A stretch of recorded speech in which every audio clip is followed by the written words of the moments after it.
The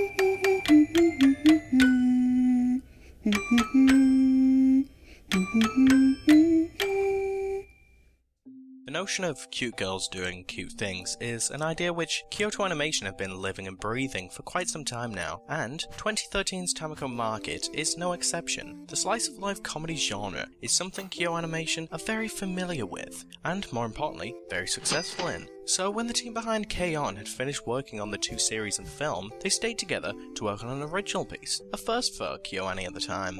This then led to the somewhat deja vu causing show known as Tamako Market, which I'll be reviewing today.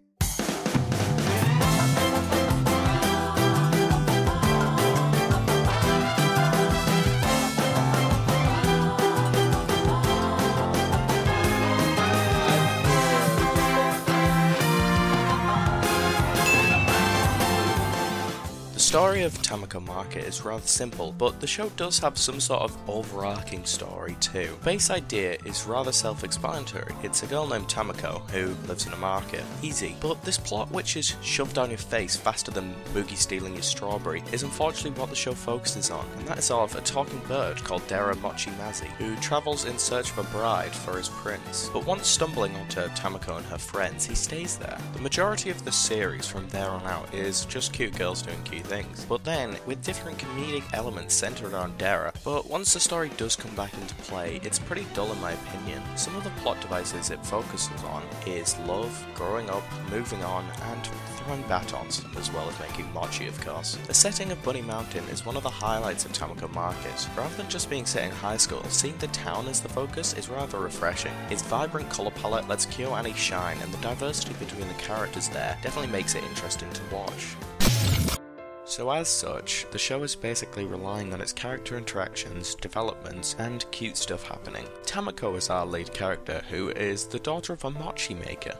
The characters really hit and miss for me, not because some are good and some are bad, but because no character seems really developed. The father's sarcastic tone is rather funny compared to the rest of the world, but that's not explored too much. We also have a cast of the four main girls who make up the cute girls who do cute things, with three of them in the baton club and the other in the badminton club, who they spend episode 3 to become friends with, but again she is just not seen too often. Anko, the adorable sister, does have her own story too, with her relationship with a boy in her class. And then there's the whole love interest between Oji Machizo, the rival mochi store's son, who is infatuated with Tamako. But with all these snippets of joy, they are overshadowed by a big, round body with wings. Yes, the talking bird. I was really put off by the first episode of the show, when the bird came off as more annoying than funny, and the show's biggest downfall for me was it felt like any good scene was ruined by Dara. And yes, I did get used to him by the end of the series, but it's the same as you get used to living by an airport or by a train line. It's unnoticeable till that motherfucking train beeps its horn right outside my window! But anyway, the main point about Dara is how unnecessary he is. Yes, he's carrying the so-called story, but when your story is a weak point to begin with, why even bother with him? You could just keep the more standalone episodes, which are just moe stuff, just like KyoAni's other works, and as such, this little bird is one of the worst aspects of the show for me.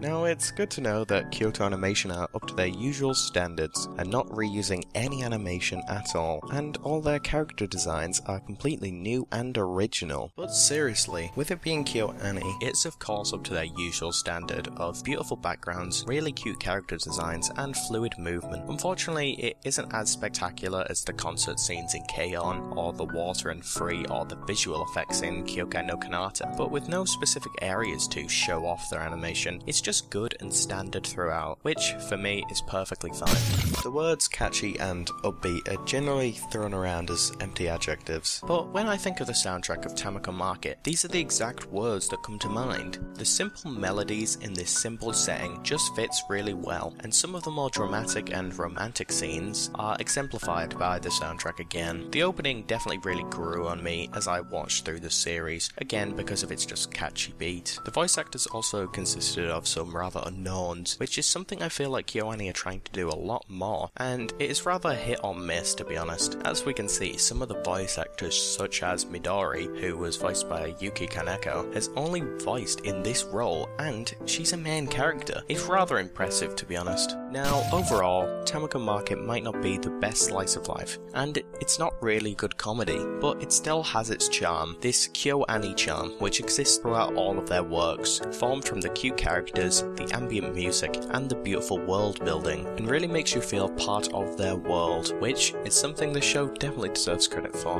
Overall, I'd give the show, calculating the stories, the characters, animation sound, my own personal enjoyment, and yeah, just all that other stuff that everyone else does, a 5.6, which is an above average show. The obvious recommendations for the show would be K-On!, as it's the same team and has a very similar style and tone, but to break the mold a bit, I'd also recommend Sorimachi for another slice of life comedy, which has cute girls in a similar setting, and is done by the well-known Shaft and Shimbo combo. Anyway, that's it for today's review. I hope you enjoyed this, and I hope you look forward to Tamako Love Story. Yeah, it'd be nice if I actually got subbed.